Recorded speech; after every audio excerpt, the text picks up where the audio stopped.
Dear students, in this class we'll discuss the topic Basel norms. Here the word Basel. Basel is the name of city which is located in Switzerland. So the head office of Basel committee is located in Basel. During 1970s there was a bank. First we'll look at the history of the Basel norms, then we will there were three Basel norms: Basel 1, Basel 2, Basel 3. First, after finishing the history, we will focus on Basel norms. See, during the tenure of 1970s, there was a bank called Herstatt Bank in West Germany. It was 35th largest bank of Germany. So, what the bank did was they used to make payment to their clients in the form of mark. For example, United States is a bank. United States American banks used to make payment to the Herstatt Bank in the form of dollar, whereas Herstatt Bank used to make payment in the form of mark. During 1970s, Germany had a currency called mark. Now it is euro. So likewise, when they used to receive payment from the Japanese, they used to receive payment in the form of yen, and they used to make payment in the form of mark. Due to occurrence of heavy losses, they unable to make payment in the form of mark. Hence, repercussion and impact felt all over the world. And settlement risk arises. Then what is settlement risk? Obligation of both the parties to make payment. If one party is unable to make payment, it will the transaction will leads to default. Then further situation was vulnerable. It faced a situation vulnerable, hence they decided to form one mechanism. This situation should not be materialized further in future. Hence, they form a committee known as Basel Committee on Supervision in the year 1974. During the period of 1974, 10 G10 countries involved. I'll read out: Belgium, Canada, France, Germany, Italy, Japan, Netherlands, Sweden, Switzerland, UK, and United States. India became member in the year 1992. During 1974, 10 G10 countries involved, and they form a committee known as Basel Committee, which is located in Switzerland.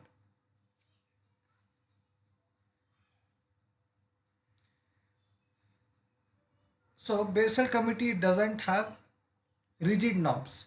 It means it is flexible. They are voluntary in nature.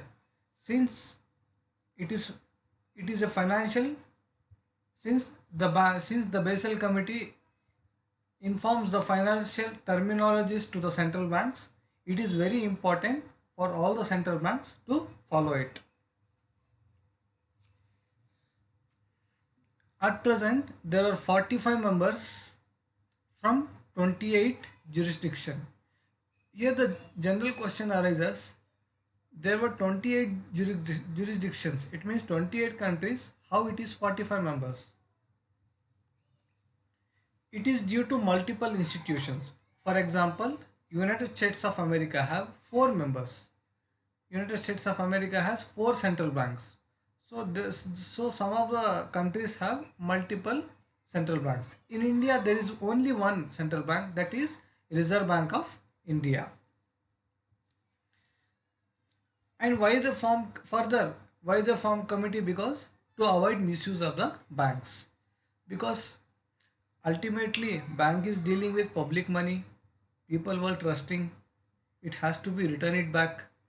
So to avoid misuse of the funds, the bank, all the central banks have formed one committee, that is Basel Committee.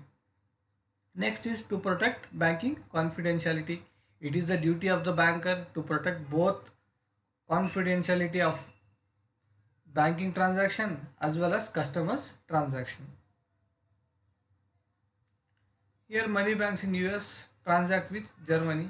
Yes, there were many, they had a business with different countries. When they are unable to make payment, when the market risk occurs, it is the main reason to form a Basel committee.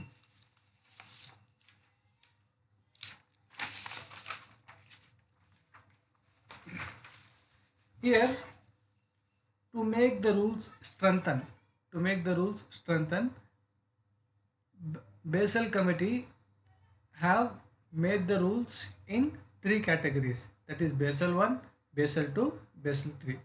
First we will focus on Basel 1.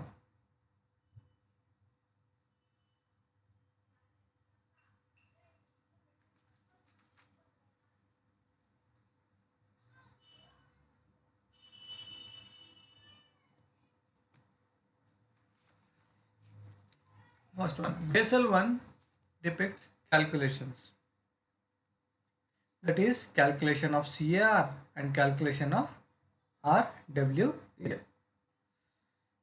Basel 1 came into existence in the year 1988 and it was implemented in the year 1992. It means they have planned in the year 1988 and it came into enforcement in the year 1992. So there were two important points have discussed in the year 1998, that is CAR and RWA. Here CAR stands for Capital Adequacy Ratio. It means it is the ratio of bank's capital in relation to its risk weighted assets and current liabilities. Bank regulators enforce this ratio to ensure credit discipline in order to protect depositors and promote stability and efficiency in financial system. Here in case of CAR, you have to maintain a reserve in the form of capital. Why? Because bank is dealing with finance and lending to third party. Hence, bank should receive, hence bank should maintain a reserve. Why? To secure the reserve in future. Here for example, if the bank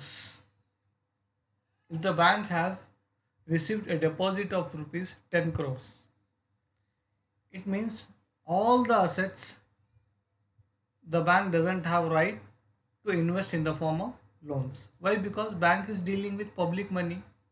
If the customer doesn't able to repay, it is then the bank is liable for the customers to make payment. To avoid a risk, what Basel committee says is that out of 100%, you invest in risk assets only up to 9%. Beyond 89% should be under safer side. So this is capital adequacy ratio. Out of total capital, here Basel committee is giving only up to 9% of the right to invest in the form of risk assets. Other than that, it should be invest only in the form of safer assets. Next important point is RWA. RWA stands for risk weighted assets. It says it is the minimum amount of capital that the bank or other financial institution must be hold to cover an unexpected losses. See, there are certain situations for the bank. The bank will lend advances. If a person dies, if a customer dies, it is unexpected situation. Then those assets will be treated as NPS. If the customer is unable to make payment over a period of 90 days, that is 3 months, then it will be considered as NPA, non-performing assets. So to avoid those unexpected losses, committee says you maintain some amount of capital in the form of reserve. Why? To meet unexpected situation, to meet unexpected loss. So there is a formula for CAR.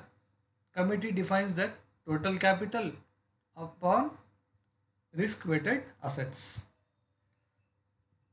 So further, committee is elaborating two more rules, that is tier 1 and tier 2.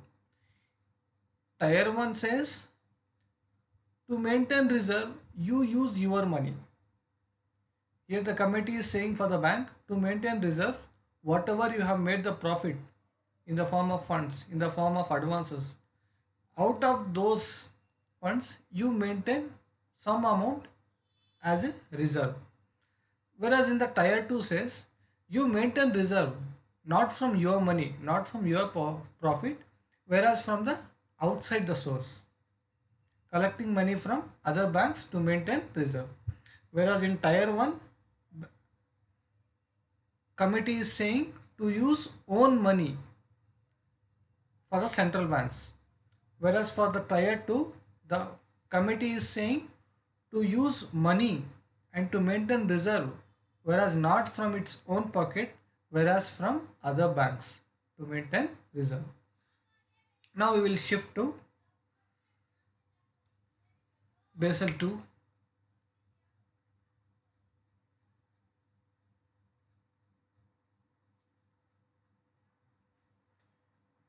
Basel 2. Basel 1 is for calculation of CAR and RWA, risk weighted assets. Basel 2 is for the maintenance of CAR and RWA, that is risk weighted assets.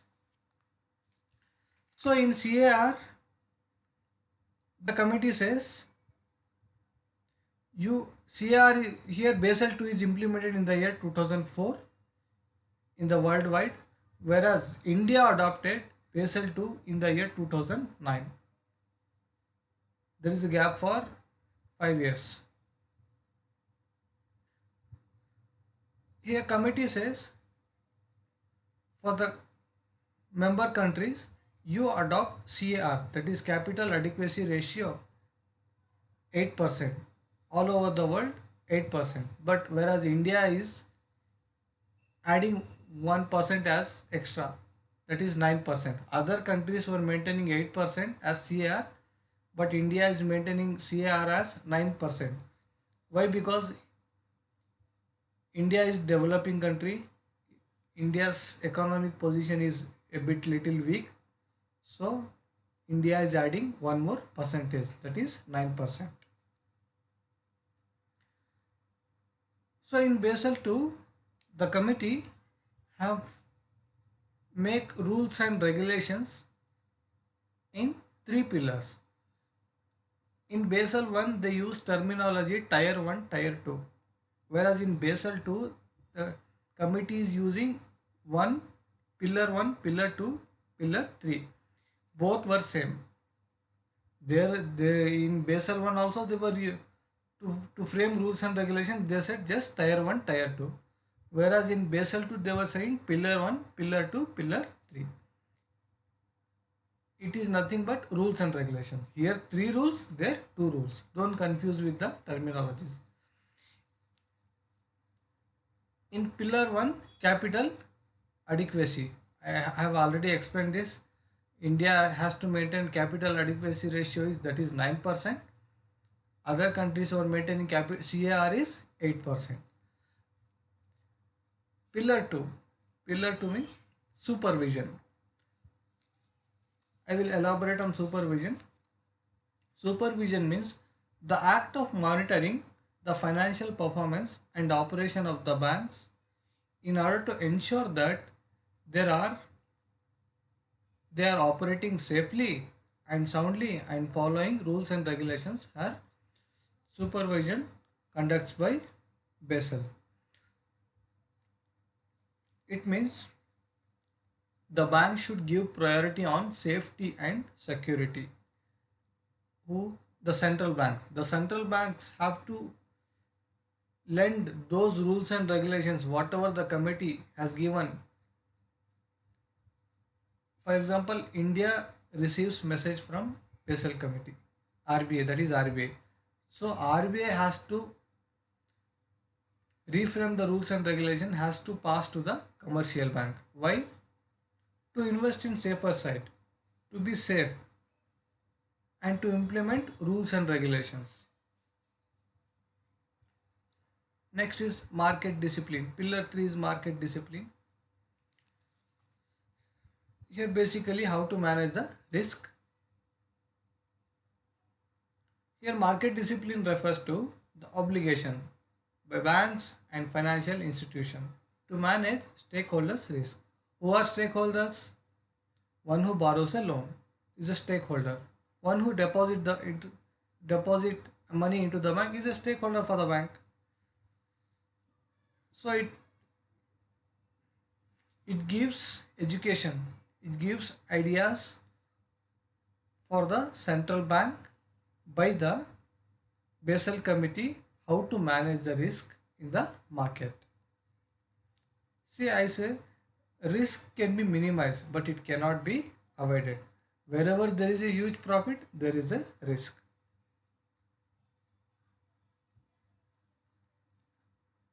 Last, Basel 3.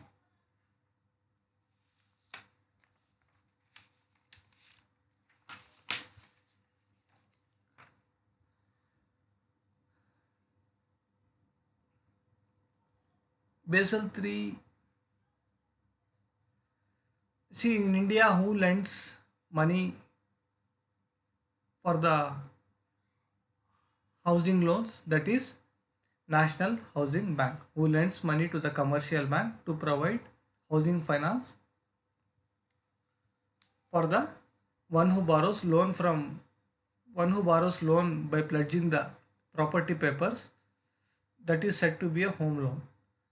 Who will provide finance? That is National Housing Banks is the supreme authority, will provide finance to the commercial bank to lend money in the form of housing loan.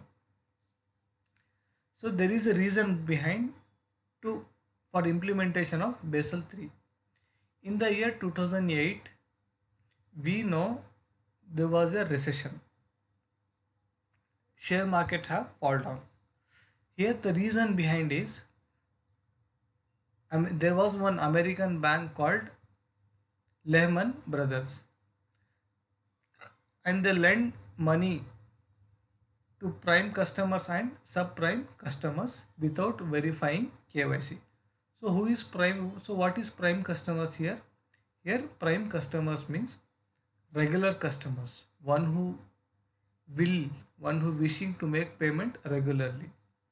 Subprime means they were not regular as compared to prime customers. So without verifying KYC. So what is KYC? KYC stands for Know Your Customers. In that it will depict the details of the customers, what is his income, whether he can able to pay the loan in future or not, his status, his income, his properties, his family members, all those things will be detailed in KYC. So here American bank Lehman Brothers failed to verify KYC, and they were granting the loans, granting the housing loans by receiving the collaterals. Suppose the value of the property was 10 lakhs. If the customer asked 15 lakhs, they used to grant because they were not conducting KYC. In the year 2008, our RBI governor was Raghuram Rajan. He alerted, he introduced KYC in India. Why? To be safer side. And he said to the American bank, that is you are doing wrong, but they have rejected. So here for the Lehman Brothers Bank, when the customers were unable to make payment, the entire world economy was collapsed. Why they unable to make payment? Because the worth of the property is 10 lakh and they borrowed loan amount up to 15 lakhs, for example. So they were saying, we don't have money to make you payment. You use our property if you want. If every customer is saying the same reason, what the bank can do? So it got collapsed.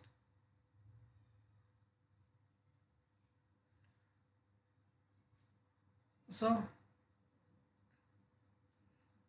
it was implemented in 2013.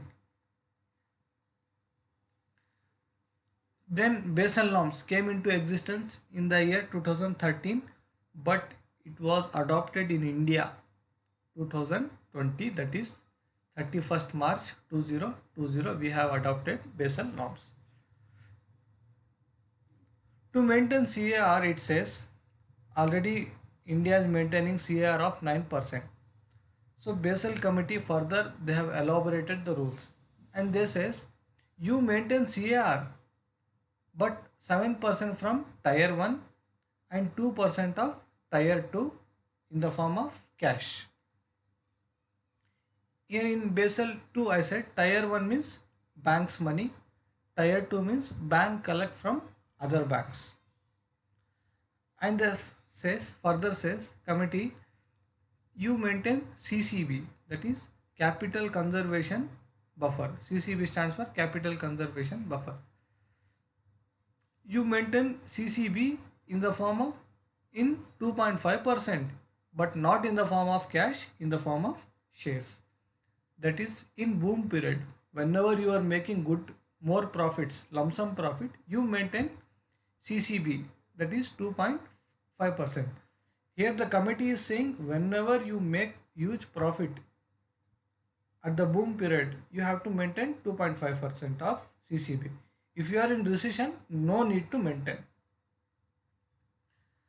So there is a huge burden for the central banks. You are saying to maintain CAR, CCB, SLR, CAR.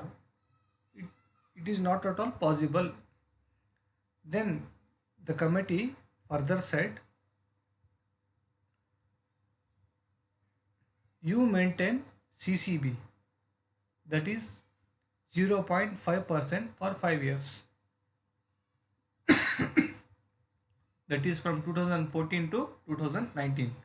0.5% into 5 equals to 2.5%. The committee have gave relaxation for the central banks to maintain CCB, capital conservation buffer, 2.5% for a period of 5 years. 0.5 into 5 equals to 2.5%. Initially it was 2.5% for 1 year. Later they have gave relaxation. You maintain CCB for 5 years. For every 5 years, 0.5%.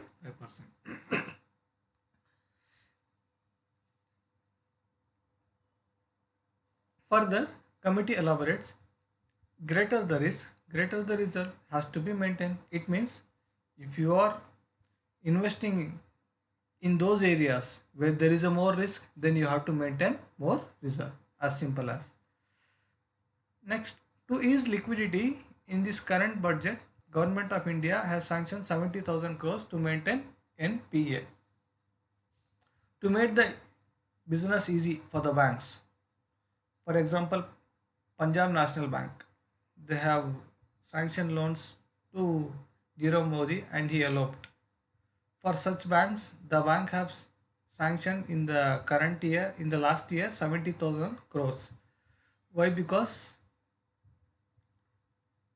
let's the bank maintain NPS, that is non-performing assets. Next is Camel's rating. This is the rating given by the committee for the central banks based on their performance. Likewise, how a class teacher will give for the student for his performance, in the same wise the central bank also will give, the committee will give ratings to the central banks. C stands for capital adequacy, A stands for asset quality. The major assets for the bank is advances, whether you are granting advances to the right person or not. Next is M stands for management earning, how you are managing the assets. Liquidity, L stands for liquidity, that is convertibility of cash. S stands for sensitive to market risk. Don't indulge in market risk, be in safer side. Next technique, committee said in Basel 3, DSIB. D stands for domestic systematically important bank. DSIB. This terminology will be applies, or this technique or this reward will be given only for those banks those who have a wider roots in domestic country. In India, there were three major banks, that is State Bank of India, HDFC, ICICI. They are too big to fail. Since they have their branches have widespread in India, their chance of failure is very less. The success ratio is more. So finally, I say thank you. I hope you have understood the lecture.